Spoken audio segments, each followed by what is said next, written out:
आरोपी दत्तात्रय गाडेला अटक केल्यानंतर ग्रामस्थांशी संवाद साधलेला आहे आमचे प्रतिनिधी प्रदीप कापसे यांनी। पाहूयात। पोलीस जे आहे ते डॉग स्क्वॉडच्या मदतीनं आरोपी दत्ता गाडीचा माग जो आहे तो काढतायत आणि आपण पाहतोय की अर्ध्या रात्री हे सर्च ऑपरेशन म्हणजे आरोपीचं सर्च ऑपरेशन सुरू आहे। आपण पाहतोय की डॉग साधारणतः 5 किलोमीटर परिसरामध्ये फिरला, त्यामुळे आपण पाहतोय की काहीशी विश्रांती जी आहे ती घेताना आपल्याला पाहायला मिळतोय। मात्र हे सगळे पोलीस कर्मचारी डोळ्यामध्ये तेल घालून ज्या ज्या ठिकाणाहून हा डॉग जातोय त्या ठिकाणचा मागोवा काढत आपण पाहतोय की हे सगळे गावकरी सुद्धा जे आहेत ते आपल्याला या ठिकाणी पाहायला मिळत आहेत। गावकरी या ठिकाणी बसलेले आहेत। दत्ता गाडीचा शोध लागणं खरं तर आवश्यक आहे। गावकरी म्हणून तुम्ही सुद्धा सहकार्य करताय, काय मागणी असणार आहे? सापडला पाहिजे तो आणि त्याने सरेंडर केलं पाहिजे। सरेंडर केलं पाहिजे। गावाची बदनामी होते तुम्हाला असं कुठेतरी वाटतं?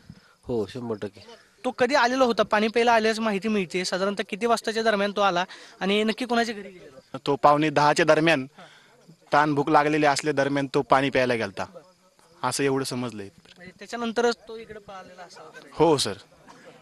कुणी बघितलंय किंवा काय अशी काय चर्चा? बघितलं नाही, सगळे पोलीस प्रशासन आहे सोबत, आम्ही पण युवक सगळेजण मदत करतोय पोलीस प्रशासनाला। हे सगळे तरुण जे आहेत आपण पाहतोय की या ठिकाणी पोलिसांच्या मदतीनं सर्च ऑपरेशन जे दत्ता गाडीचं राबवलं जाते त्याच्यासाठी मदत करतायत। कारण आरोपी दत्ता गाडी जो आहे तो पोलिसांना मिळणं खूप आवश्यक आहे। विकृत अशी घटना घडली आणि या घटनेमधला हा विकृत आरोपी दत्ता गाडे याला पकडण्यासाठी आपण पाहतोय की पुणे पोलिसांचे अर्ध्या रात्री शर्थीचे प्रयत्न पाहायला मिळत आहेत। Camera person Sushant Soni, Pradeep Kapse, TV9 Marathi, गुन्हा, पुणे।